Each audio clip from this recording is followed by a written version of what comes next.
আসসালামু আলাইকুম। আশা করি সবাই ভালো আছেন এবং সুস্থ আছেন এবং বিনিয়োগ লজিতে অবশ্যই আপনাদের স্বাগতম। আজকের আলোচনার বিষয়টা হচ্ছে যে আমরা জানি যে কিছু ফিনটেক নতুন করে এসেছে যারা ফান্ড রেইজ করতেছে এবং ফান্ড রেইজের মাধ্যমে মেনলি তারা প্ল্যাটফর্ম হিসেবে কাজ করে। ফান্ড রেইজের মাধ্যমে তারা এসএমই খাত অথবা ফার্মার্সদের অথবা অন্য কোনো বিজনেসকে লোন দিচ্ছে, মানে ইনভেস্টমেন্ট করতেছে। তারা বলতেছে ইনভেস্টমেন্ট করতেছেন এবং এটার এগেনস্টে তারা যে মুনাফাটা পাচ্ছে তারা তাদের ইনভেস্টরকে, যারা ইনভেস্ট করেছে তাদেরকে শেয়ার করতেছে। এবং এই দুইটার ব্যাপার বলতে গেলে এই সবচেয়ে জনপ্রিয় এখন আই ফার্মার। আমরা জানি তারা হচ্ছে ফার্মিং ইন্ডাস্ট্রিকে লোন দিচ্ছে, সেটা তারা দাবি করে। এবং বিনিয়োগ আয়ও ফান্ডিং প্রজেক্টগুলোতে ইনভেস্টমেন্ট করতেছে এটা দাবি করে। এবং বিনিয়োগ আয়ও তারা টুকটাক কিছু ফার্মিং প্রজেক্ট এবং এসএমইতে সরিয়া ভিত্তিক হারে বিনিয়োগ করতেছে এটা তারা দাবি করে। তো এই রকম থার্ড পার্টি যারা ফিনটেকগুলো বাংলাদেশে এখন রাইজ করতেছে বলা যেতে পারে, তাদের সম্পর্কে আজকে একটু জানবো এবং তাদেরকে বিনিয়োগ করাটা কতটা, তাদের মাধ্যমে বিনিয়োগ করাটা কতটুকু সেফ এই সম্বন্ধে আলোচনা করব। সুতরাং ভিডিওর সাথে থাকবেন এবং ভিডিওটা যদি ভালো লেগে থাকে অবশ্যই লাইক করবেন। এই ধরনের প্ল্যাটফর্মগুলো আসলে কি করে? এই ধরনের প্ল্যাটফর্মগুলো বেসিক্যালি যদি আমরা একটু ডিপলি চিন্তা করি তাহলে ব্যাকগ্রাউন্ডে কিন্তু যারা হচ্ছে টেকনোলজিক্যাল আইটি রিলেটেড সাধারণত যারা ভালো অভিজ্ঞতা সম্পন্ন তারাই এ ধরনের প্রজেক্ট ফিনটেকটা তৈরি করেছে। এবং তাদের বেসিক্যালি তাদের যে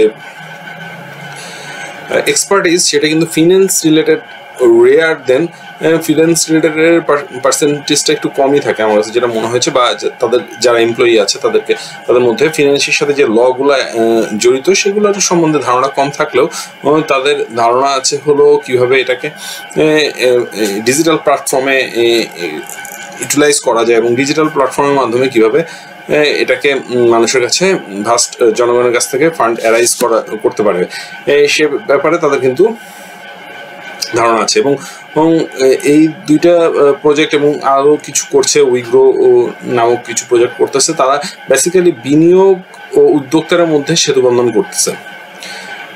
আপনি বিনিয়োগ করেন আর তা পৌঁছে দেয় হলো কৃষক কিংবা এসএমই উদ্যোক্তাদের কাছে।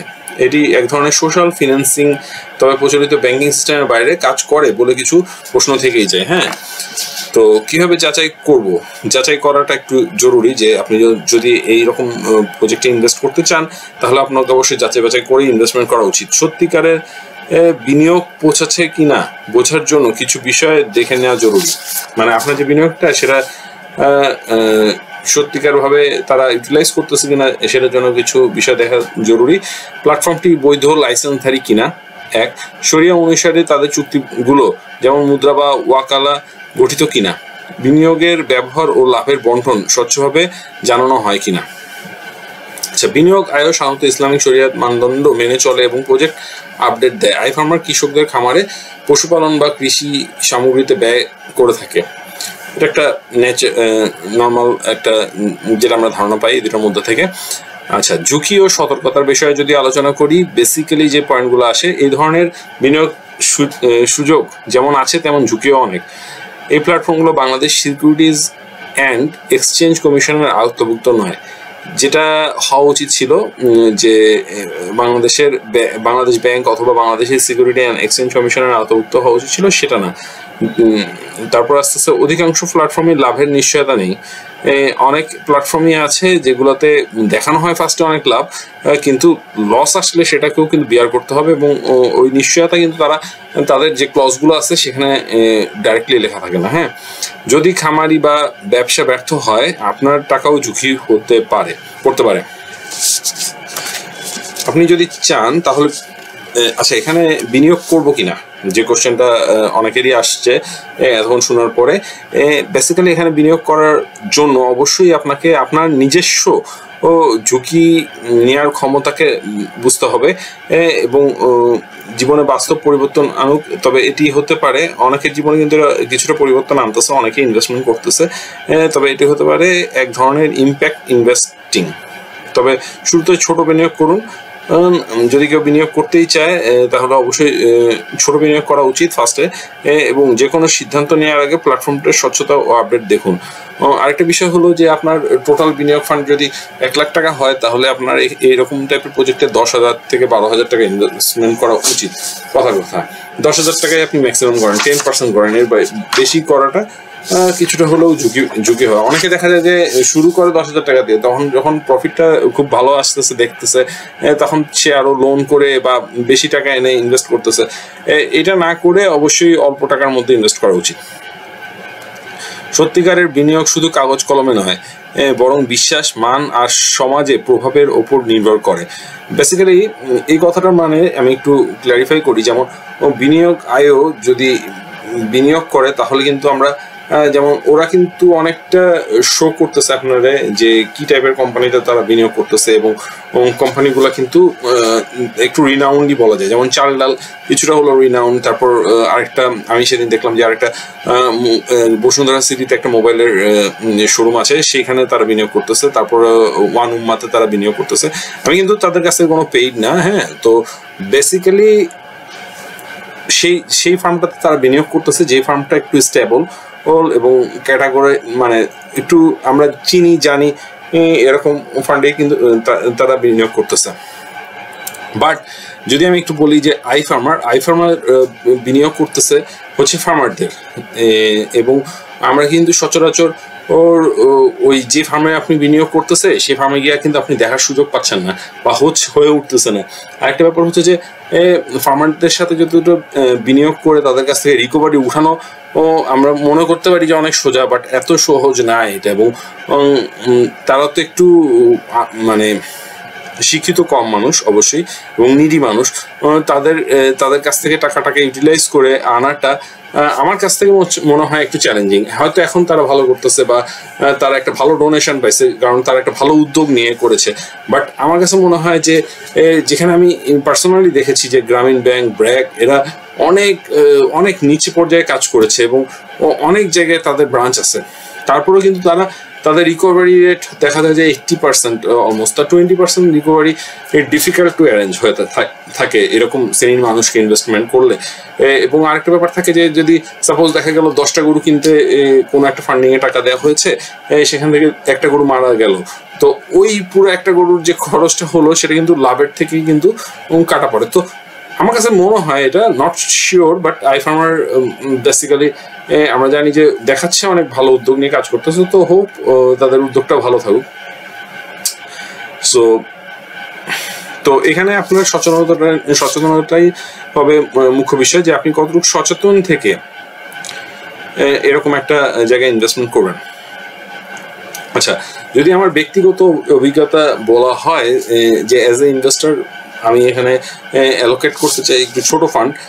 স্টার্টিংয়ে অনেকে অনেক বড় ফান্ড অ্যালোকেট করেছে, বাট যেই জায়গায় আমি ফান্ড অ্যালোকেট করতে চাই সেই জায়গায় আমি প্র্যাকটিক্যালি নিজে ভিজিট করি। তো আমি 2টা অফিসেই আসলে ভিজিট করেছি। তো এবং ভিজিট করা মানে কারো বড় কোনো কাউকে ধরে ভিজিট করা না, যে তাদের সিনিয়রদের খুব বেশি সিনিয়রদের সাথে দেখা করা। কারণ অনেক সময় দেখা যায় যে খুব মানে ধরেন আপনি কোন একটা জায়গায় যাচ্ছেন, আপনি বলে গেলেন যে আমি এখানে আসতেছি, তো অনেক সময় দেখা যায় যে তারা কিছুটা ওয়েল ভাবে জিনিসটাকে প্রেজেন্ট করে। বাট আপনি যদি ন্যাচারালি যান, ওয়াকিং ওয়েতে যান, তাহলে আপনি অনেক প্র্যাকটিক্যালি বুঝতে পারবেন। তো যাই হোক, বিনিয়োগ আয়ের অফিসটা হলো ধানমন্ডি 87 শতকে, এবং সেখানে যাওয়ার পর আমি দেখলাম যে মোহন নামের একটি থার্ড পার্টি ক্লাউড অফিস প্ল্যাটফর্মে তারা অফিস করতেছে। এবং আগে এরকম ছিল না আমি জানি না, বাট রিসেন্টলি তারা এরকম ভাবে করতেছে এবং মূলত একটি শেয়ার্ড অফিস স্পেসে তারা অফিসটা করতেছে। কিন্তু তাদের কোঅর্ডিনেটর আমাকে ব্যাপারগুলো বুঝাইছে, আমার কিছু রেজিস্ট্রেশনটা কিভাবে করতে হয় এটা দেখাই দিয়েছে, কিভাবে ইনভেস্ট করতে হয় এগুলো দেখাই দিয়েছে, টুকটাক ব্যাপার। এগুলো যে কেউ পারবে, খুব ইজি, যদি কেউ মোবাইল অ্যাপ্লিকেশনের মাধ্যমে ডাউনলোড করেই করা যায়। সো ইজি বলেই দেখা যায় যে ইনভেস্টার ইজিলি আমাদের মতোই, মানে যারা ইয়াং আছে, আমাদের থেকে ইয়াং বা আমাদের একটু বয়স্ক যারাই আছে, তারা কিন্তু ইজিলি ইনভেস্টমেন্ট করতে পারতেছে। আর আই ফার্মারের অফিসটা হচ্ছে গুলশানে। ওখানে যাওয়ার পরে বেসিক্যালি আমি কিছুক্ষণ বসে থাকার পরে যে আইফার্মার অফিসটা মেনলি গুলশানে, এবং ওখানে যাওয়ার পরে কিছুক্ষণ বসে থাকার পরে একজন রিপ্রেজেন্টেটিভ আমার বলে যে মানে অফিস বয় টাইপের, যে তারা আসলে ওয়াকিং বিনিয়োগকারীর সঙ্গে আলোচনা করতে তারা অত কমফোর্টেবল না, এবং অ্যাপয়েন্টমেন্ট নিয়ে তাদের কাছে আসতে হবে। তো ওভারঅল অফিসের যে পরিবেশটা সেখানে আমি বুঝি যে অনেক মডার্নাইজ ছেলে মেয়েরা কাজ করতেছে, এবং তারা ম্যাক্সিমাম ইংলিশ মিডিয়াম আমার কাছে মনে হলো। তো দীর্ঘক্ষণ অপেক্ষার পরে আমি তাদের কাস্টমার কেয়ারে ফোন দিই, এবং কাস্টমার কেয়ার থেকেও সেম ভাবে বলা হলো যে অ্যাকচুয়ালি তারা অত বেশি মানে ইনভেস্টরদের সাথে কথা বলার জন্য তারা ডাইরেক্টলি এত আগ্রহ না। হ্যাঁ, তাদের কাছে আসতে হলে অ্যাপয়েন্টমেন্ট নিয়ে আসতে হবে। সো এখানে আমি একটু বলে রাখি যে যদি আপনি কোনো জায়গায় টাকা ইনভেস্ট করেন তাহলে অবশ্যই ফিজিক্যালি আপনাকে এন্টারটেইন করতে হবে তাদের, এবং তাদেরকে ফিজিক্যালি ফেস টু ফেস আপনাকে আপনার ফ্রেন্ডের ব্যাপারে জানাতে হতে সাহস থাকতে হবে, এবং জানানোর ক্যাপাসিটি থাকতে হবে। এবং যদি মনে করেন যে আপনি কোন একটা প্রজেক্টে ইনভেস্ট করছেন, আপনি প্রজেক্ট ভিজিট করতে চাচ্ছেন, তাদের কিন্তু ওই ক্যাপাসিটিটা থাকতে হবে যে আপনাকে প্রজেক্ট ভিজিট করাতে হবে। যদি তারা না পারে তাহলে এখানে আসলে এইখানে ইনভেস্ট করাটা কোনো বুদ্ধিমানের কাজ হবে না।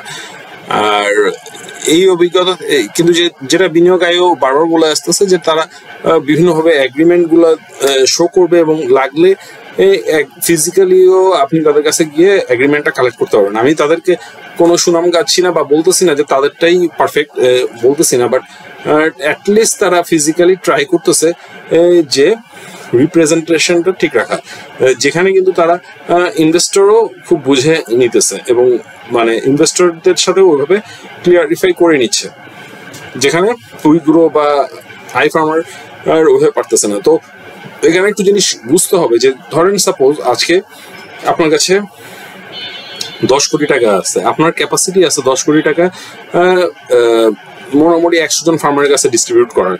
এই ক্যাপাসিটির জন্য কিন্তু আপনার ওই 100টা ভিলেজে আপনার মানে এমপ্লয়ীদের যাতায়াত থাকতে হবে, আপনার ওখানে অ্যাটলিস্ট অফিস থাকতে হতে পারে ছোট, বা বুথ থাকতে হতে পারে, যে ওখানে যারা ফার্মাররা আপনাকে রিপেমেন্ট করতেছে ওইটার কালেকশন ঠিক থাকতে হবে। এটা আমি বলতেছি 100টা বা 100টা ফার্মিং এ হতে পারে। হ্যাঁ, তো এখানে আপনি ধরেন আরো ফান্ডিং চলে আসলো আপনার কাছে, সাপোজ 500 কোটি টাকা হয়ে গেল, যেটা আইফার্মার বলতেছে যে তাদের ফান্ডিং এরকম বাড়তেছে। তো ফান্ডিং বাড়ার সাথে সাথে যে ক্যাপাসিটি নিয়ে আপনার ফান্ডিংটা ডিস্ট্রিবিউট করতে হবে, আমার কাছে মনে হচ্ছে ওই ক্যাপাসিটিটা ফুললি তাদের হয়ে উঠে নাই এখনো, যেটা উঠতে আরো সময় লাগবে। তো এই অভিজ্ঞতা থেকে বোঝা যায় যদিও দুই প্রতিষ্ঠান প্রযুক্তি ভিত্তিক সলিউশন দিচ্ছে, কিন্তু তাদের ইনভেস্টমেন্ট এঙ্গেজমেন্ট স্টাইল এবং অফিস অপারেশন আলাদা, সেটি ভবিষ্যতের জন্য বিনিয়োগকারীদের চিন্তার জায়গা হতে পারে। যেমন এঙ্গেজমেন্ট, যেটা আমি বোঝাতে চাচ্ছি যে ইনভেস্টর এঙ্গেজমেন্টটা কিন্তু অনেক বড় একটা ব্যাপার। হ্যাঁ, সাপোজ আজকে দুইটা প্রতিষ্ঠানে আমি এইটা ফিল করছি যে তারা তাদের ইনভেস্টরদের এঙ্গেজমেন্টটা রাখতে চাচ্ছে খালি সোশ্যালের মাধ্যমে, প্র্যাকটিক্যালি ফিজিক্যালি এঙ্গেজমেন্টটা কিন্তু বড় ব্যাপার। তো এই জায়গাটা তাদের অবশ্যই ইমপ্রুভ করতে হবে যদি তারা ভালো ইনভেস্টমেন্ট পেতে চায়। সো হোপ আমার বিনিয়োগ লজিক সবসময় চাই আপনার বিনিয়োগ হোক সচেতন সিদ্ধান্তে। ভিডিওটি ভালো লাগলে লাইক দিন, সাবস্ক্রাইব করুন, এবং আপনার মতামত জানাতে ভুলবেন না। আবার দেখা হবে নতুন এক ইনভেস্টমেন্ট রিভিউ নিয়ে, শুধু বিনিয়োগ লজিকে। Thank you all.